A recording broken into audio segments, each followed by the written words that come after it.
नमस्कार, जय हिंद। मैं आपके साथ में आपका दोस्त प्रजापति आरबीसी। इतिहास कुम्हार समाज का लगातार सदियों से छिन्न भिन्न होता हुआ आ रहा है। बचा है तो सिर्फ प्रजापति।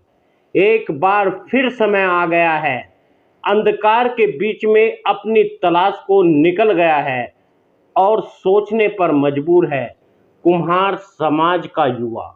आखिर मैं हूं कौन? मैं आया कहां से हूं? मेरा इतिहास क्या है?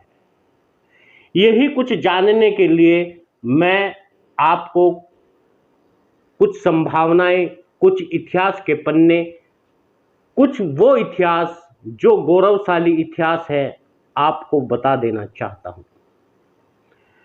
ऋग्वेद, सामवेद, यजुर्वेद, अर्थवेद पूरी दुनिया का जन्मदाता प्रजापति को मानता है। इस दुनिया को नियमबद्ध करने वाला प्रजापति ही है। अन्न की उत्पत्ति करने वाला भी प्रजापति ही है। गन्ना पैदा करने वाला और गन्ने से शक्कर पैदा करने वाला भी प्रजापति है। यह ज्ञान मुझे व्हाट्सएप, फेसबुक, सोशल मीडिया से नहीं मिला, यह वेदों में लिखा है। यदि वास्तव में आप हिंदू धर्म को मानते हैं, वास्तव में आप सनातन को मानते हैं, तो आप यह भी मान लीजिए वेदों में उल्लेख किसी अन्य समाज, किसी अन्य जाति का नहीं, केवल प्रजापति का है।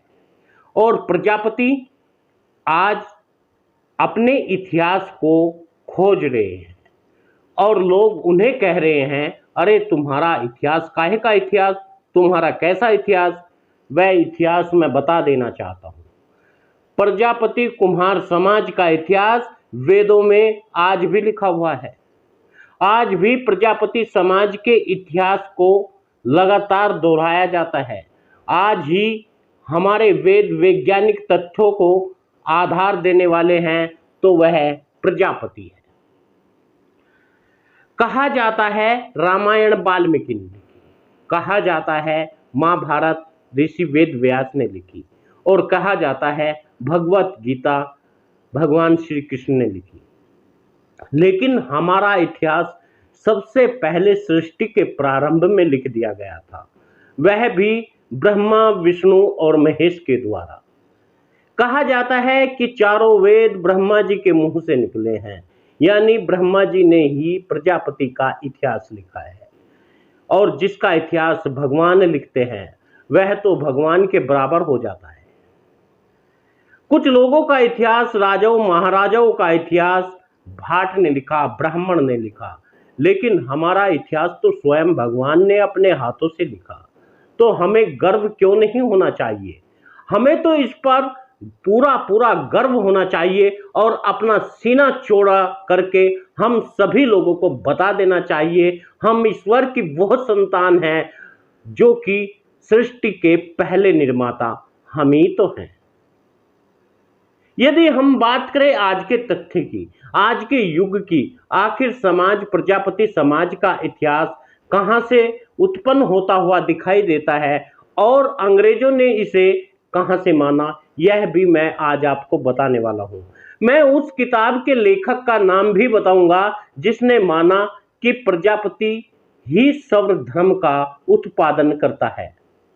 प्रजापति ही एक सृष्टि का निर्माणाधीन है। यह सब मैं नहीं कहता, यह सब कहते हैं वे अंग्रेज, जो कि कहा जाता है कि उन्होंने वैज्ञानिक तथ्यों को सबसे पहले लागू किया और उन पर विश्वास किया। जो रूढ़िवादी, परंपरावादी बातों को छोड़ करके वैज्ञानिकता में विश्वास रखते हैं, उन्होंने भी यह माना कि कुम्हार ही इस दुनिया का जन्मदाता है। आज ये सब तस्वीरें साफ हो जाएंगी और आप इन तस्वीरों को देख सकते हैं, उनके बारे में जान सकते हैं, क्योंकि हर बात तथ्य पर होगी। ये कोई व्हाट्सएप, सोशल मीडिया का ज्ञान नहीं है। यह तथ्यों के आधार पर उस इतिहास को मैं बता देना चाहता हूं जो हमने खोज निकाला। आपको बता दें, कहा जाता है मेसोपोटामिया में जो दार्जुला और फरात के बीच की जगह है, वहां कुम्हार का जन्म माना जाता है। कहा जाता है मेसोपोटामिया को कुम्हार समाज के लोगों ने बसाया था। कहा जाता है मेसोपोटामिया दार्जुला फरात यानी इराक और ईरान के बीच की नदी की जगह को कहते हैं, और वहां पर अद्भुत कृषि, पशुपालन और कुम्हार के चाक का प्रयोग माना जाता है। यह मैं नहीं कहता हूँ, यह कहता है इतिहास, और यह कहते हैं वे पुरातत्वविद जिन्होंने वहां खोज की। आपको बता दें, रिलेशन नाम का एक अंग्रेज जिसने किताब लिखी और उसमें लिखी 1850 में एक टिल्ले की खोज की गई। उसकी उत्खनन रिलेशन नाम के एक वैज्ञानिक ने की, पुरातत्वविद ने की, और रिलेशन ने यह बताया कि यह सभ्यता पूरी तरह से कुम्हारों के द्वारा बनाई गई सभ्यता थी, पोटर के द्वारा बनाई गई सभ्यता थी, क्योंकि वहां पर सबसे ज्यादा निकलने वाले औजार कुम्हार के औजार थे। उन्होंने बताया इसी सभ्यता में सबसे पहले चाक का निर्माण हुआ, चाक वहीं पर मिला। लेकिन वह सभ्यता मंगोल के आने से लगभग खत्म हुई और अफगानिस्तान के रास्ते, दर्रे के रास्ते कुम्हार समाज, सिंधु घाटी, मोहनजोदड़ो हड़प्पा सभ्यता जबकि में भी उन्हीं देवताओं की मूर्ति मिली जो मेसोपोटामिया में मिली। वहां भी वही बर्तन मिले, वहां भी वही चित्रकारी, कलाकारी और उसी तरह की सभ्यता बताई गई, जिसे आप कह सकते हैं कि कुम्हार समाज का इतिहास आज भी मिट्टी के नीचे दफन है। वैज्ञानिकों ने बताया कि एक काला पत्थर मिला और जिस पर हम शिलालेख भी कह सकते हैं, और उसे लूव्रे नामक म्यूजियम में आज भी रखा गया है। यानी कुम्हार समाज के इतिहास को आप लंदन के लूव्रे म्यूजियम में आज भी जाकर देख सकते हैं। उसके बाद कुम्हार समाज के इन लोगों ने सिंधु घाटी के किनारे एक सभ्यता बताई। उस सभ्यता का नाम जो आज हम जानते हैं उसे सिंधु घाटी की सभ्यता कहते हैं। आक्रमणकारी आए और वहां से आने के बाद उन्होंने, जैसे ही यह शिल्पकार दुनिया के कोने कोने में जाकर बस गया, आज भी कुम्हार जैसी जातियां लगभग विश्व के हर कोने में पाई जाती है और भारत के तमाम जगहों पर पाई जाती है। अपनी शिल्प कला को इन्होंने जीवन यापन का साधन बनाया। कुम्हार पिछड़ता इसलिए चला गया क्योंकि वह दुनिया के हर कोने में छिटक चुका था। यहीं से पतन होता है प्रजापति समाज के इतिहास का। यही वह पतन है जहां उसे लंबी दास्तां जीनी पड़ी। यही वो दौर है जहां इसका अस्तित्व खत्म होता चला गया। यह वह दौर है जहां इसके इतिहास को मिटाते हुए लोग चले गए। पद्दों के चिन्ह लगातार दिखे तो जरूर, लेकिन मिटाने में इतिहासकारों ने कोई कसर नहीं छोड़ी। आजकल बहुत से लोग अपना झूठा इतिहास व्हाट्सएप, सोशल मीडिया पर इंगित करते हैं, दिखाते हैं, लेकिन क्या उन्हें पता भी है सब राजाओं का भगवान तो दक्ष प्रजापति है। यानी दक्ष प्रजापति, दक्ष का अर्थ होता है शिल्पकार, दक्ष का अर्थ होता है जो शिल्प कला को नया आयाम देने वाला हो, और प्रजापति का मालिक होता है प्रजा का मालिक। प्रजापति का मतलब होता है प्रजा का मालिक। यानी वह शिल्पकार जिसने इस दुनिया का मालिक कहलाया वही दक्ष प्रजापति है, और वही इस तमाम दुनिया का सृष्टि करता है। फिर भी हम कहते हैं कि प्रजापति का इतिहास नहीं है, तो हमारे या तो अशिक्षा का कारण हो सकता है, या आप शिक्षा के उस दौर पर, उस छोर पर नहीं पहुंचे जहां आपको पहुंचना चाहिए था। आप जाति के भंवर में इस कदर फंस गए कि आपने बाबा दादाओं की झूठी सुनाई हुई कहानी पर यकीन आप करने लगे। वेदों को आप भूल गए, पुराणों को आप भूल गए, तमाम किताबों को आप भूल गए जिसमें प्रजापति इतिहास आज भी अंकित है, जो कभी मिटाया ही नहीं जा सकता। वह इतिहास आज भी पुराणों में है। आज भी दुनिया को नया आयाम देने वाला प्रजापति है। इस समाज ने पूरी दुनिया को पहिया दिया।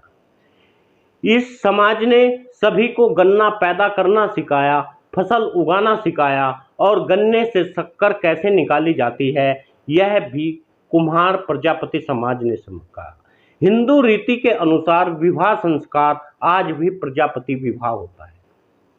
और हिंदू में ही क्यों, तमाम धर्मों में सर्वश्रेष्ठ विवाह आज भी प्रजापति विवाह ही माना जाता है। आज भी कहा जाता है कि यदि माँ बाप की इच्छा से हुई शादी सर्वश्रेष्ठ शादी है, नियमबद्ध करने वाले भी प्रजापति थे।